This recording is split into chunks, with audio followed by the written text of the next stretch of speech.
I'm visiting Scarman & Sons in Holland. They've just celebrated 100 years in business, and they've been given the royal warrant by the Dutch royal family. The business is a very clever amalgam between traditional blacksmithing and modern engineering. And the tools they produce have got this wonderful heft that only comes from a hand-finished product. And it really is extraordinary, the difference between one of these spades and the sort of spade that one gets mass-produced anywhere. The excitement for me is that together with Jaap, I've been able to develop my own range of tools. And these really have been born from the practical dimensions rather than necessarily from the artistic dimensions. I first met Jaap some time ago when we were discussing the rose fork.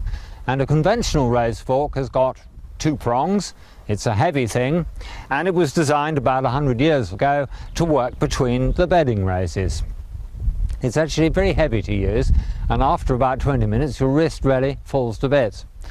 So I thought, well, perhaps if we produced something with three prongs and used the central prong a little bit taller to act as a lever, then that might be an easier tool to use.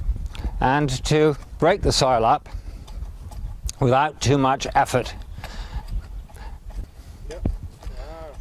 Since I'm here in Holland, it seems like a good scheme that I should be using a Dutch hoe. Dutch hoes work very simply by pushing and pulling the weeds and by walking backwards so that you don't tread them back in again.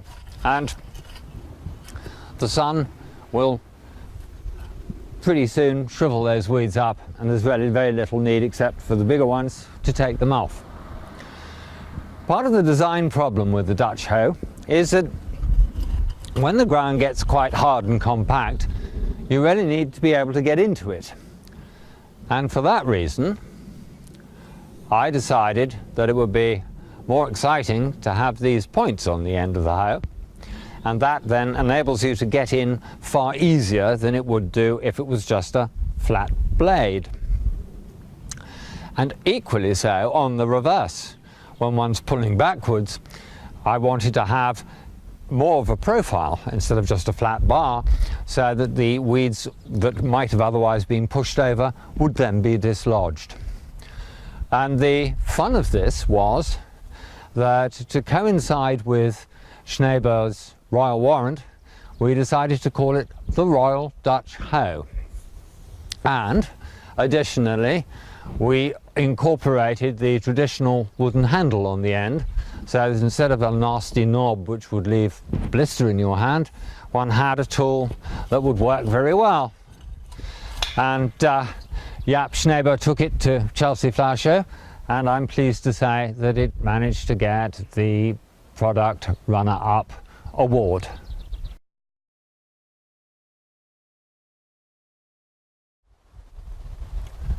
I designed this little tool so that it would be easy to work in the border around other plants, and using the hooks on the side, easy to get out the offending. And there we are, out it comes nice and easy. I've got to dig this rose up, it's in the wrong place. And every time you use a spade like this, especially when there are roots around the place, it's in the style of very hard work. So I came up with a spade for this sort of use, and indeed for digging in the vegetable garden or wherever, which makes your life easy. I got the idea of this hoe from watching a James Bond film, you know, Jaws. And the idea here really, like the Royal Dutch Hoe, is it goes in the ground very easily, cuts through roots, and makes your life generally a little less difficult. By cutting away these profiles here, it also makes the spade lighter to use in the soil. It's no way a hybrid between a fork and a spade, it is a spade.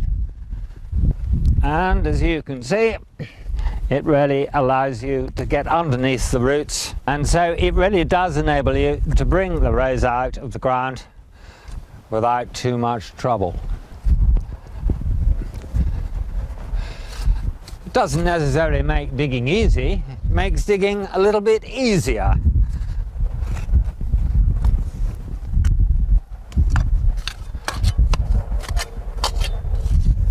And the other thing about the profile of the spade is that when you get stones in the ground, you can actually work around them very much easier with these serrated edges.